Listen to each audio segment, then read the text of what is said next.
तो पढ़ते हैं बेटा क्वेश्चन नंबर 8 की तरफ। जैसा कि मैंने कहा था ये थोड़ा सा बड़ा क्वेश्चन है और इसको थोड़ा ग्राफ पे समझेंगे, यानी कि डायग्राम बना के सीखेंगे। ठीक है, हमारे पास 3 पॉइंट है।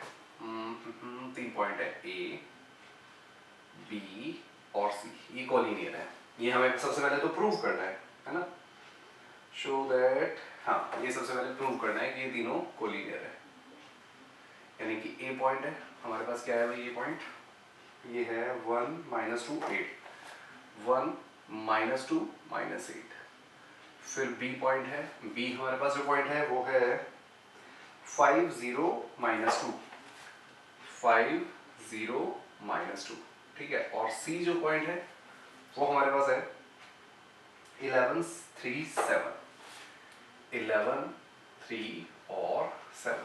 ठीक है, सबसे पहले कोलिनियर प्रूव करने के लिए अगर हम ए बी का मैग्नीट्यूड, BC का मैग्नीट्यूड और AC का मैग्नीट्यूड निकालें, अगर AB प्लस BC करने पर AC के इक्वल आ जाए तो हमारे पास क्या हो जाएगा, वो है ना कोलिनियर हो जाएगा। तो चलो वही करते हैं। सबसे पहले हम AB वेक्टर निकाल लेते हैं। AB वेक्टर निकालने के लिए क्या करेंगे भाई, 5 -1 I कैप प्लस 0 माइनस और -2 J cap plus -2 -8 K cap. ठीक, इसको साफ से लिख देता हूं, K कैप।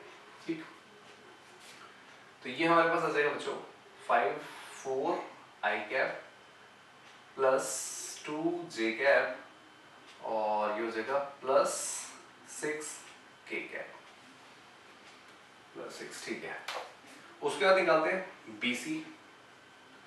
BC निकालेंगे तो ये हो जाएगा देखो 11 -5 I cap plus 3 -0 J cap plus 7 minus bracket -2 K cap. ठीक है, इसको भी सॉल्व करने पर हमारे पास आ जाएगा क्या, साथ साथ इनका मैग्नीट्यूड भी निकाल लेते हैं, चलो बाद में निकालेंगे। 11 में से 5 जो बचा 6 I cap plus 3 J cap और ये हो जाएगा प्लस 9 K कैप। ठीक, उसके बाद निकालेंगे AC वेक्टर। AC वेक्टर के लिए क्या करेंगे, 11 -1 I cap plus 3 minus -2 J cap plus 7 minus -8 K cap. ठीक है, इसको सॉल्व करने पर कितना आ जाएगा भाई, 10 I cap plus 5 J cap plus 7 और 8 कितना हो जाएगा 15 K cap. Right, 15 K cap. ठीक, सभी का मैग्नीट्यूड निकाल लो। तो सभी का मैग्नीट्यूड यानी कि AP वेक्टर का मैग्नीट्यूड हमारे पास आ जाएगा √4 का स्क्वायर प्लस 2 का स्क्वायर प्लस 6 का स्क्वायर, यानी कि 16 प्लस 4 प्लस 36, 36 प्लस 4 40, 50 56। और इसको भी अगर सॉल्व कर देंगे तो निकाल लेते हैं 56, 2 से चला जाएगा सबसे पहले, 2 2 जा 4, 2 8 जा 16, अगेन 2 से चला जाएगा, 2 1 जा 2, 2 4 जा, उसके बाद अगेन 2 से चला जाएगा पर 7 आएगा तो ये हमारे पास रिमेनिंग रह जाएगा। ठीक है ना, यानी कि हो जाएगा 2√14। ऐसे ही BC वेक्टर का मैग्नीट्यूड निकालना है तो हो जाएगा 6 का स्क्वायर प्लस 3 का स्क्वायर प्लस 9 का स्क्वायर, तो ये हो जाएगा हमारे पास 6 का स्क्वायर 36 प्लस 3 का स्क्वायर 9 प्लस 9 का स्क्वायर 81।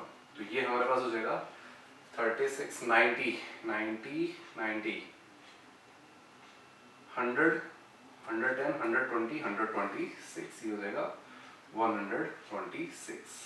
ठीक है ना, 126। ठीक है, इसका भी एलसीएम निकाल लेते हैं। तो 126 का मतलब हुआ 2 से चला जाएगा पहले 2 3 पे, ओके, तो वो उसके बाद 3 से चला जाएगा, 3 1 जा 3 2 जा और 3 1 जा, फिर अगेन 3 से चला जाएगा 7, तो 7 और 2 बचेगा अगेन, यानी कि 14 बचेगा और 3 बाहर आ जाएगा, तो 3 रूट 40। उसके बाद AC वेक्टर का मैग्नीट्यूड निकाले।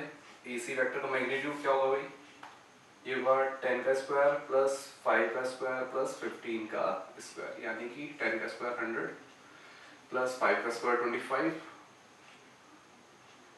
और 15 का स्क्वायर 225, 250 350 आ जाएगा यहाँ पे 350। अब 350 का भी निकाल लें, तो 350 का यहाँ निकाल लेते हैं। 350 2 से चला जाएगा सबसे पहले, 2 1 जा 2 2 2 2 2 2 1 जा 2, बचा कितना हमारे पास, बचा 1 5 7 पे चला जाएगा, फिर 15 5 पे चला जाएगा, नहीं 5 पे, हाँ फिर अब ये जाएगा 3 पे जाएगा क्या, 3 पे नहीं जाएगा, 16 15 नहीं जाएगा, 5 पे ही जाएगा सीधा, तो 5 पे किस पे जाएगा भाई, 5 3 जा और 5 5 अगेन 5 पे चला जाएगा 7 पे, अगेन 7 और 2 यानी कि 14 बच गया, 5 बाहर आ गया, तो बचेगा 5 रूट 14। और चेक कर लो, देखो AC का magnitude is equals to AB का मैग्नीट्यूड और प्लस BC का मैग्नीट्यूड,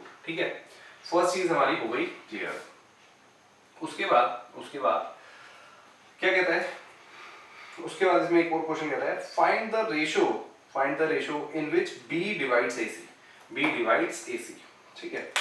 तो इसको जरा मैं इरेज कर देता हूँ क्योंकि हमें जगह चाहिए होगी। अब देखो B डिवाइड्स AC का मतलब क्या हुआ, अगर हम एक इस तरह से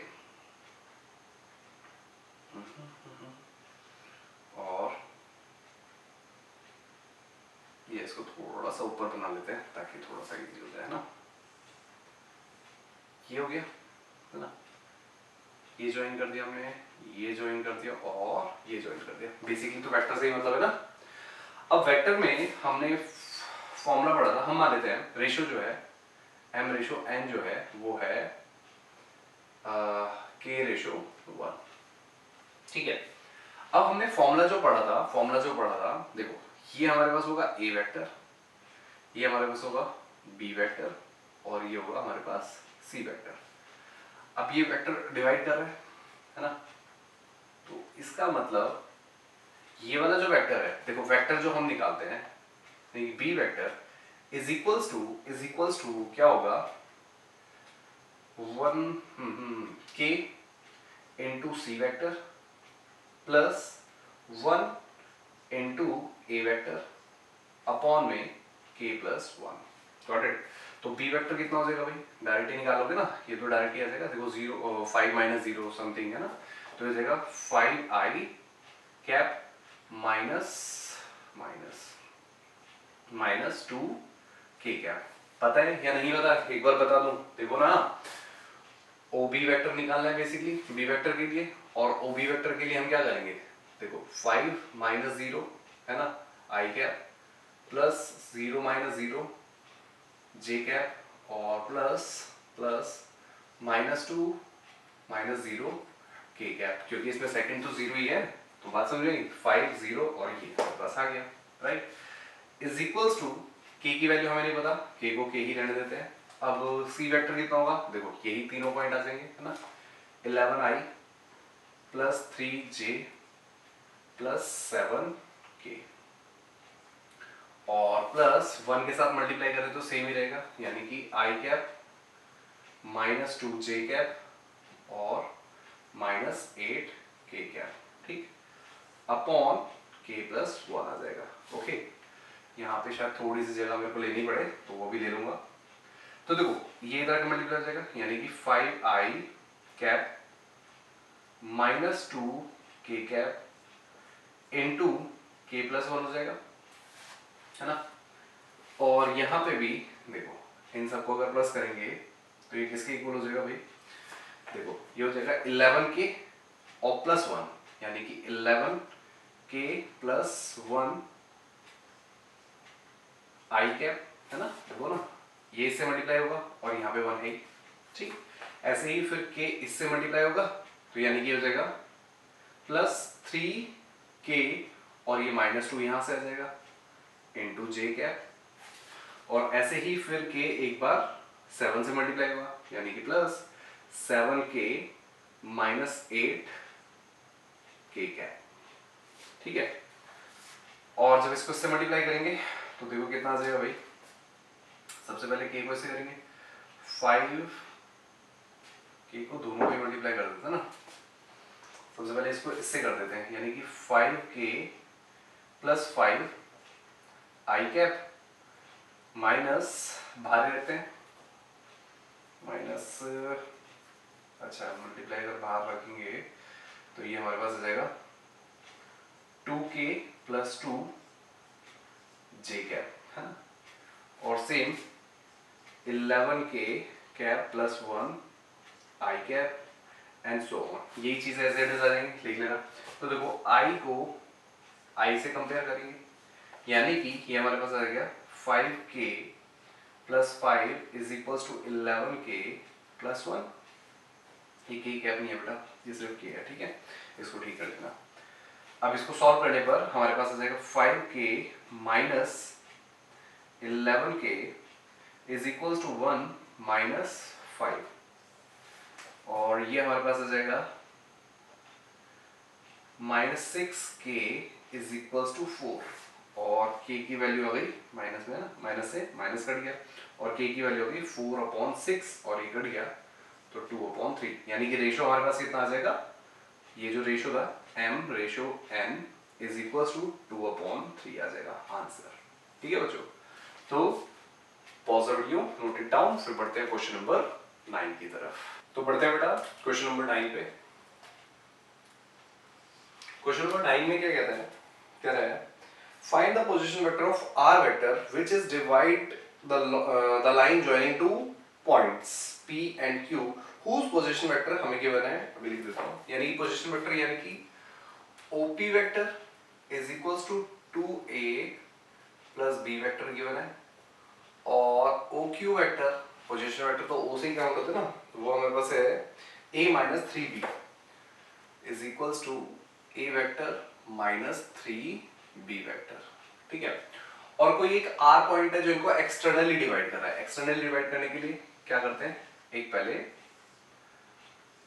ग्राफ बना लेते हैं, ठीक है। मान लो कि ये हमारे पास P हो गया और ये पॉइंट Q हो गया, P और Q, है ना, ये मिल रहा है और ये मिल रहा है, ये हमारे पास लाइन हो गई, राइट। और कोई बाहर एक पॉइंट है R, मतलब इसी स्टेट में जा रहा है, ये R पॉइंट है, एक्सटर्नली डिवाइड कर रहा है, और ये भी पोजीशन वेक्टर। अब इसके पोजीशन वेक्टर निकालने हैं, यानी कि OR के पोजीशन वेक्टर क्या होंगे वो हमें बताना है, ठीक है।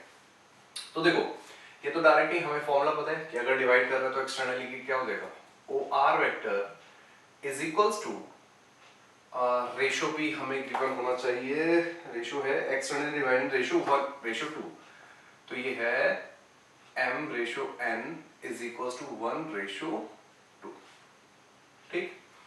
तो यहाँ पे OR के लिए हमारा हो जाएगा, क्या हो जाएगा, देखो एक्सटर्नली माइनस में आएगा, तो यानी कि 1 into OQ vector minus 2 into OP vector upon 1 minus 2, right. बिल्कुल ठीक। सॉल्व कर लेते हैं। 1 इनटू OQ वेक्टर यानी कि ये हो जाएगा A vector minus 3B vector, और minus 2 into 2A vector plus B vector, ठीक। होल अपॉन में -1, ओके।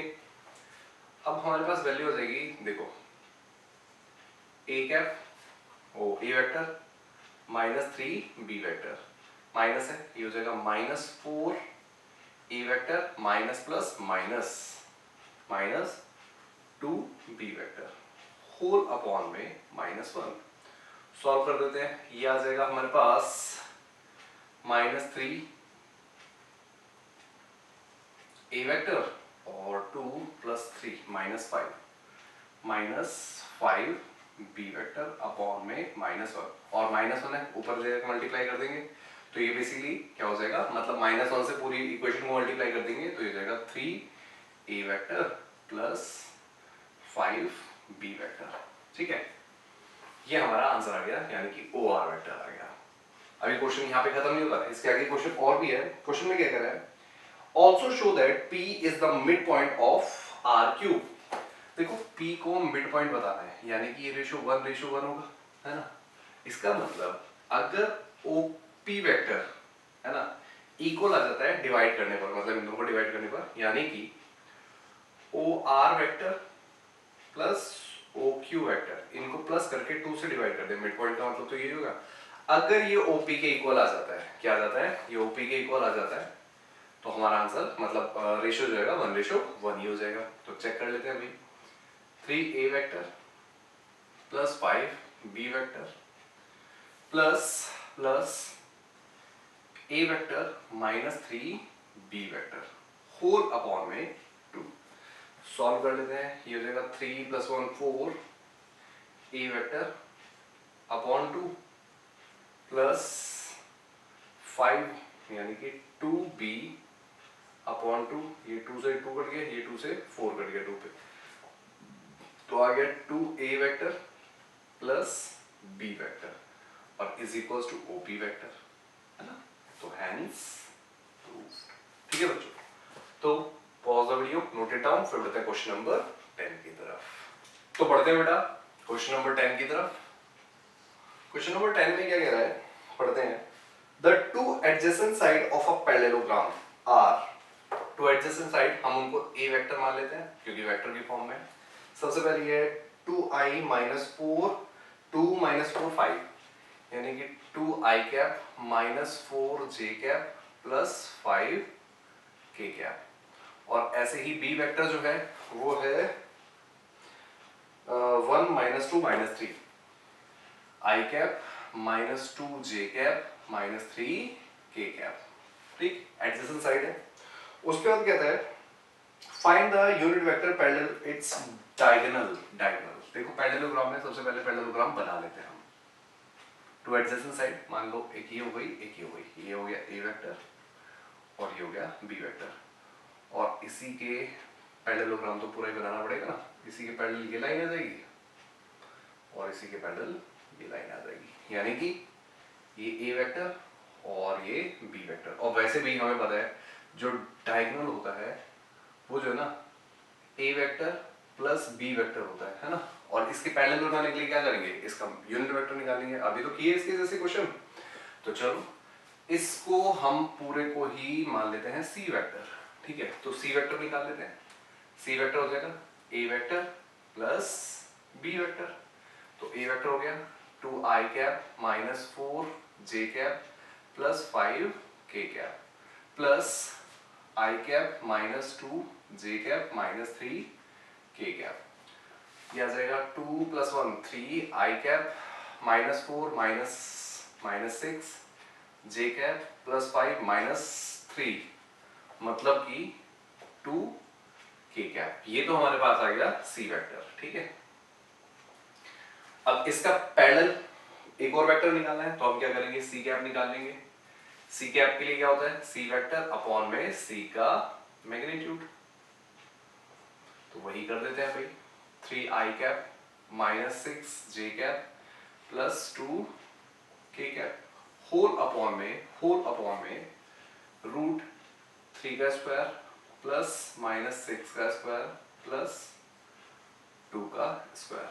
ठीक, तो वैल्यू हो जाएगी, देखो 3 3 9 36, चलो लिख लेते हैं पहले। 3i cap -6j cap plus 2k cap whole upon में 3 3 9 प्लस 36 प्लस 4 यानी कि 39। ठीक है, और 39 किसी का स्क्वायर रूट होता है, 39 नहीं होता। ठीक, तो ये आ जाएगा हमारे पास 3/√39i cap -6/√39j cap plus 2/√39k cap. ये तो हमारा गया पैरेलल का, मतलब यूनिट वेक्टर निकले, डायगोनल का पैरेलल। उसके आगे भी कुछ कह रहा है, आगे कह रहा है और कहाँ गया ये, ऑल्सो फाइंड इट्स एरिया।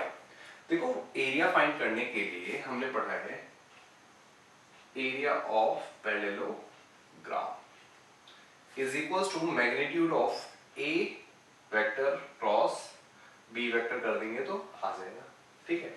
तो इसके लिए भाई फॉर्मूला था हमारे पास क्या, देखो आई कैप, जे कैप और के कैप, है ना। ए की वैल्यूज डाल दे, ए है हमारे पास 2, -4 और 5, और फिर ये हो जाएगा 1, -2, -3, ठीक। फाइंड कर लेते हैं। सबसे पहले आ जाएगा इसको और इसको बोल देंगे 12 और माइनस यहाँ पे भी आ रहा है +10।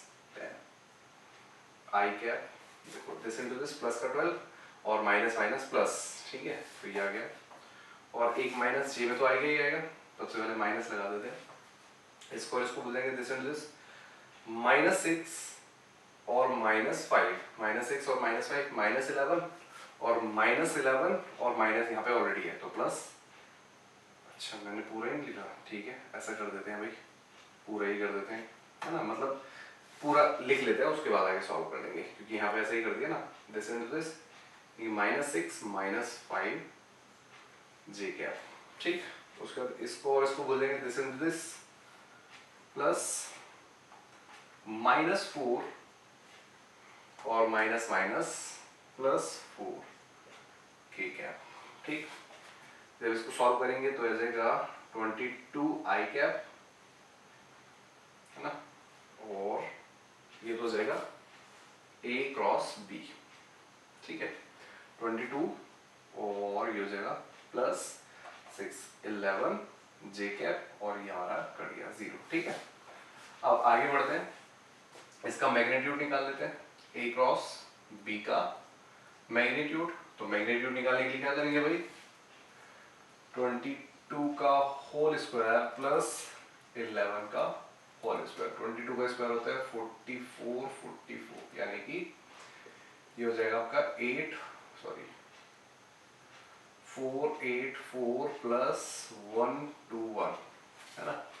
दोनों को प्लस कर देंगे तो आ जाएगा आपके पास 6 नहीं 5, 2 10 का 0 कैरी 1 6 605।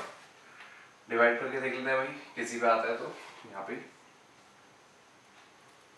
सबसे पहले चला जाएगा 5 पे, है ना, 5 पे जाएगा 60 12 पे और ये 1 पे, तो ये चला जाएगा 11 पे। ये 11 पे तो स्क्वायर होता है, एक बार दोबारा से चेक कर लेते हैं, 1 10 2 पे, ठीक है। तो ये हमारे पास आ जाएगा 11√5 यूनिट स्क्वायर, ये आंसर हो जाएगा, ठीक है बच्चों। तो pause a video, note it down, फिर बढ़ते हैं क्वेश्चन नंबर 11 की तरफ।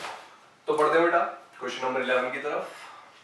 क्वेश्चन नंबर 11 में क्या कह रहा है, कह रहा है show that the direction cosines of vector equally inclined to the axes OX, OY and OZ are. देखो क्या बता रहा है कि अगर इक्वली इंक्लाइन है, यानी कि थीटा तीनों में ही इक्वल है, राइट। तो हमें प्रूव करना है कि जो इनके एल मतलब अभी इसको लिख दूं, यानी कि L is equals to M is equals to N is equals to 1/√3 होगा, ठीक है। अब जैसे कि मैंने क्या बताया कि इसमें इक्वली इंक्लाइन है, यानी कि सभी के एंगल जो होंगे इक्वल होंगे। हम मान लेते हैं angle, let angle is theta, ठीक है। जब एंगल थीटा होगा यानी कि कॉस थीटा, है ना, और ओके कॉस थीटा, एल हमारे पास आ जाएगा कॉस थीटा, एम भी हमारे पास आ जाएगा कॉस थीटा, है ना, और एन भी हमारे पास आ जाएगा कॉस थीटा, राइट। और हमने एक रिलेशन पढ़ा हुआ है क्या, L² plus M² plus N² is equal to 1 होता है, ठीक है।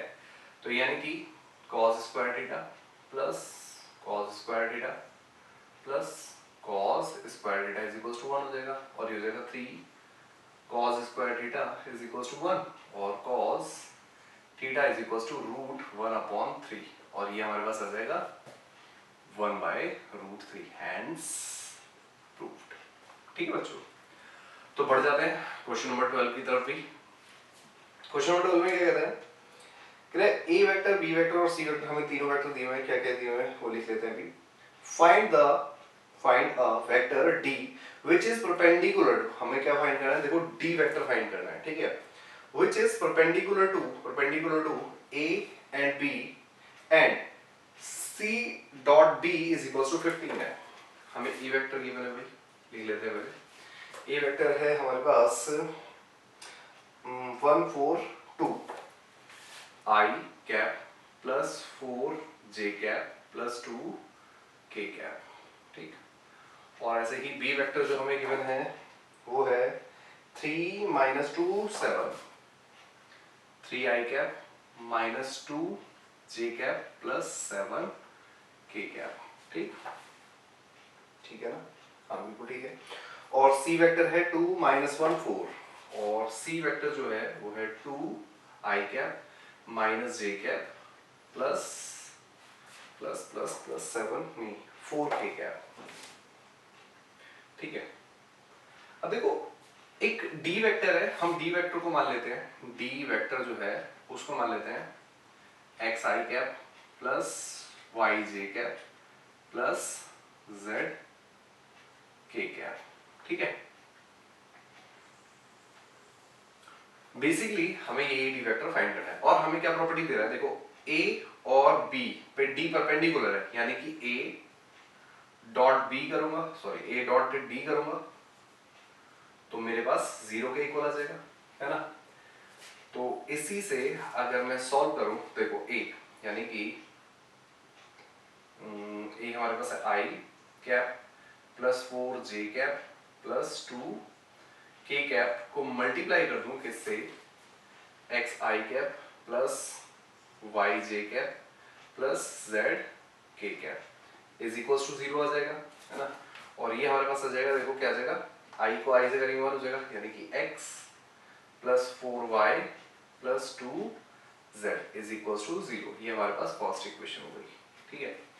ऐसे ही अगर b को d से डॉट प्रोडक्ट करते हो तो आपके पास अगेन 0 आ रहा है, यानी कि b हमारे पास है 3i cap minus 2j cap plus 7 के कैप को मल्टीप्लाई कर देंगे xi प्लस वाई जे प्लस जेड के कैप से इज इक्वल टू 0 आ जाएगा। तो देखो अगेन यहाँ पे जो हमारे पास इक्वेशन आ जाएगी 3x प्लस नहीं minus 2y plus 7z is equal to 0। ये हमारे पास सेकंड इक्वेशन आ गई, ठीक है। ऐसे ही थर्ड हमें जो इक्वेशन वो खुद ही बता रहे हैं कि c को अगर d से मल्टीप्लाई करते हो, मतलब cross multiply co dot multiply करते हो, डॉट प्रोडक्ट करते हो तो 15 के इक्वल आ रहा है, तो इसको भी लिख लेते हैं। देखो ये आ जाएगा हमारे पास, c है 2 - 1 4 2 i cap minus J cap plus 4 के कैप को मल्टीप्लाई कर देंगे एक्स आई प्लस वाई जे प्लस जेड के से, वो इक्वल आ जाएगा 15 के, ठीक। ये हो जाएगा 2 i cap minus y plus 4 j is equal to i cap नहीं सॉरी आई 2x आएगा, है ना, इज इक्वल टू 15। ये हमारे पास थर्ड इक्वेशन हो गई, ठीक है। अब तीनों इक्वेशन से x y z की वैल्यू निकाले, तो देखो मैं तुम्हें बहुत अच्छा शॉर्टकट बता रहा हूँ, ठीक है। ये तीनों x y z की मतलब वैल्यू निकाले, कैसे निकाले, ठीक। तो देखो बच्चों सबसे पहले फर्स्ट और सेकंड ले लेते हैं, सॉल्विंग फर्स्ट एंड सेकंड, ठीक है। बहुत अच्छा मेथड है, दोनों को साथ में लिख लेते हैं। ये देखो हमारे पास है फर्स्ट 1 4 2 मतलब कि x plus 4y plus 2z is equal to 0, ठीक है। और ये हमारे पास अभी 3x minus 2y plus 7z is equal to 0। तो यहाँ पे हम काम करते हैं x upon something is equal to y upon something is equal to z upon something is equal to lambda कर देते हैं, किसी एक कांस्टेंट के इक्वल कर देते हैं, ठीक है। अब इसमें एक चीज देखो, हमेशा याद रखना x जब लोगे तो x वालों को हाइड कर दो, ठीक है, इनको भूल जाओ। दिस इनटू दिस, 7 चौक 28, 28, और साइन यहाँ पे माइनस का आता है और माइनस माइनस प्लस हो जाएगा, +4, ठीक, 2 2 4। अब जब हम y के नीचे लिख रहे हैं तो y वाले को हाइड कर दो, तो दिस इनटू दिस यानी कि 7, और बीच में माइनस आता है, दिस इनटू दिस 6, राइट। उसके बाद z के लिए अगेन z को हाइड कर दो, दिस इनटू दिस यानी कि 2, और इसको इससे करेंगे तो माइनस, अच्छा ये 2 माइनस का ही आएगा ना, -2 और -3 2 12, ठीक। तो अब देखो हमारे पास x is equals to 32 is equals to y, y is equals to 1। एक मिनट भाई, एक बार चेक कर लेते हैं इसको करेंगे this into this minus this into this, okay. चलो देखते हैं क्या है। उसके बाद z जो हमारे पास हो जाएगा वो हो जाएगा -14, ठीक है, इज इक्वल्स टू लैम्डा, है ना, इज इक्वल्स टू लैम्डा। अब लैम्डा की हम वैल्यू जो x और y z में जो आ जाएगी लैम्डा की वैल्यू, देखो सबसे पहले इसको और इसको कंपेयर करेंगे, यानी कि x is equals to 32 lambda हो जाएगा और y is equals to lambda हो जाएगा और z is equals to -14 lambda हो जाएगा, ठीक है।